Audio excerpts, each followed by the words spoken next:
I'm out of town, and I was supposed to be thugging with my rounds. Instead, I'm lost in California because I foolishly put the wrong address in my Lyft, and the Lyft driver kindly let me know he had things to do and that I needed to get out of his vehicle. I be so sick of you niggas, y'all contradicting.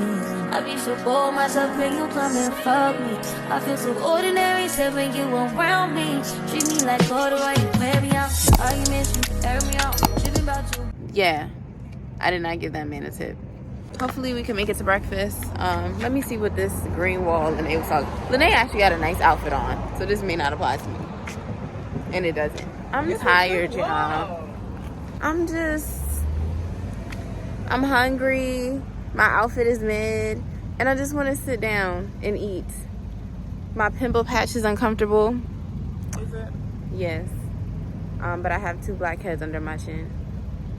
On my chin, under my lip, so. I cannot believe this hungry hippo ass pimple is on the side of my face. 3 minutes for real now. All right. So we did end up getting to breakfast. We went to the Breakfast Club, which in hindsight is a very cute restaurant on TikTok for the kids. I'm realizing I'm not one of the kids, but we still had a great time. As you can see, it just wasn't really my vibe. But I did the croissant French toast, which was absolutely delicious. So yeah. For context, the reason that I went to LA was to be with my friend, Lynae. She is doing some work out there in Atlanta and San Diego this weekend. So I just wanted to support her, make sure she had whatever she needed. She's also my client. So I was there supporting her in that regard as well. So this trip for me was a time to eat, to walk around, take things in, get inspired, and just really allow myself to reset. So I don't know how many of you guys are writers, but if you've ever done like a brain dump where you get a journal and you just let everything that is in your head come out, so that you can be filled with new things. This is what this was for me. I wanted to try some new foods. I wanted to take long walks. I wanted to re-energize myself and recharge. And I ended up doing just that. So real quick, I want to talk about this experience specifically. We're currently in Wally's. It is a wine bar that started as just a wine place, period, that is now a place where people can come drink a wine, have a little charcuterie, and some small plates. And we went here. We were in Beverly Hills, celebrating my client and all of the good things that she's working on and the good things that have already happened. And then I see this little chocolatier across the street. So you probably saw it in the corner of the video just there, but here it is. We're inside.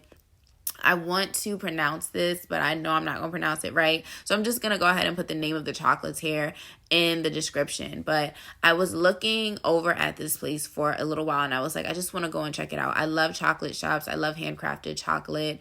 And this space specifically is like a Beverly Hills Staples. So I went inside. I didn't notice right away that there were no prices on the things. I just knew that I was in a place that I loved. And I knew I had some money in my account. And so I was like, I want this, I want this, I want that, I want that. So let's talk about these cherries specifically. The owner, as I'm just picking out chocolate, begins telling me about how just the day before Beyonce's assistant was knocking down his door. Of course, he didn't know it was Beyonce's assistant. And he was closed. And he was like, girl, bye. And finally, he let her in. She was like, I work for the Carters and I really need these cherries. And so she bought these cherries. Now, I don't know if that was a marketing tactic. But what I do know is he got me. I wanted to try these cherries because I wanted to know, does Beyonce have good taste in chocolate? And it turns out, ladies and gentlemen, we're going to get there. We're going to get there. But I went ahead and got the cherries. I went and got some other things too. And the next day, I tried the cherries for myself. And as you can see by my face, let's wait for it. Let's wait for it. Okay, we about to eat the cherries. Yep. How you feel about it, Sam? Ooh. Ooh. Glory. Glory. Glorious. Glorious. Chef's kiss. Literally. The chocolates are so good. And let me give you some clarity as to why this meant anything for me at all. Here we are eating at a beautiful restaurant, and we are just having a good time. After that, we end up just going around and checking out some beauty stores, some of the stores that you really only see online. We ended up also doing some shopping and all of those fun things. And the reason why this meant so much to me is because I've spent a lot of this year just in my house, behind my desk, working on things, and not really taking time to smell the roses and connect with other people and laugh with other people without an intention of, ooh, maybe we could do something together, maybe we could work together, but just laughing with people just to laugh and to have a good time. Like, even what you're seeing here is just a sweet man telling us how cute we look, and then we're complimenting his shoes. And sometimes as human beings, we need those interactions. It's not just about moving with these heavy purposes and these heavy lifts of being all the time. Sometimes you got to take a trip where you can just eat, pray, and love. Pray for happiness and joy and fulfillment, and that you're on the right path. Eat the things that you love to eat, and love and be loved, not being in love. I'm not saying to go find your soulmate on your next reset trip, but I am saying to allow yourself to love the way that people compliment you, or to love the foods that you're trying, or to love the way that you laugh, or to love the way that you dress, or love the way people check in on you, or love the fact that you miss people. There's just so much that this trip did for me mentally, and I'm really, really grateful for that. So you guys are seeing me now winding down, watching a vlog, somebody else's vlog, while I'm doing my hair, and just really taking this time to take in that I'm about to be going back home to my family. At this point, I miss my little nugget so much. I miss my little man. He wants to do an Oreo party, and I'm so excited to get back to him. And so I'm just trying to be not fugly when I see my man tomorrow. Just trying to look a little bit decent.